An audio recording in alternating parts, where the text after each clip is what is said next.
So this is Black History Month in America, right? And there's a lot of discussion around books about culture and things like that. And America is, well, how am I going to say this? America markets itself as a melting pot of Hmm. sorts.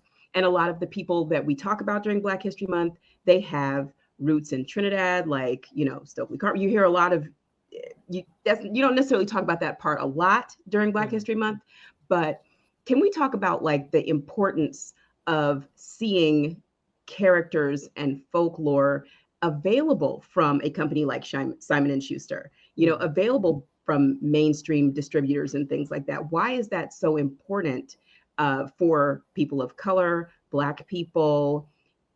Because Trinidad is, as I like to say, it's a callaloo. There's a lot of people, a lot of different kinds of people, Hmm. and they might make their way to America. Tell me a little bit about why you think it's important to have representation of culture and heritage in your books, especially since they're targeted at children.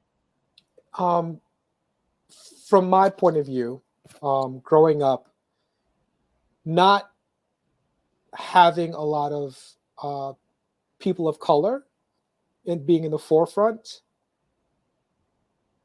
I even knew as a kid that there was something lacking at that point. There's something to be said to see somebody that looks like you on the page, somebody like described like you on the page. There's a moment of pride, right? I can be that too. I can be in that position as well. Um, Going back to the Carnival Prince, you know, coming from a mixed background and trying to put a character like that on the page. Caribbean, like you said, Caribbean, Trinidad in particular, like it's a callaloo. There's a mix of people, right?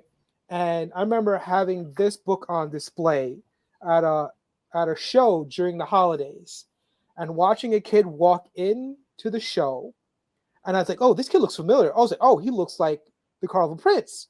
So I see him walking around, picking up, looking at everything, and then he walks over to the book and he picks it up, and he had this moment of surprise and terror at the same time. And he goes to his mom. He's like, Mom, why does this child why does this character look like me? And I thought that was such a funny and curious thing because, like, why should that be a surprise to you? Right, right, Seeing right. yourself on the cover somewhere, seeing yourself as a lead on the movie screen. Right. Like, I was thinking seeing yourself as a hero because exactly. the Like, Carnival there's something. Prince is a hero in Yeah, this story. exactly. To see yourself as a hero means so much. To see Barack Obama on the world stage being who he was, there's something to be said about that. Like, Yes. that's something to strive for, as opposed to saying like, "Oh, there'll never be a black president." To now Right, saying right. like, "I want to be the next black president."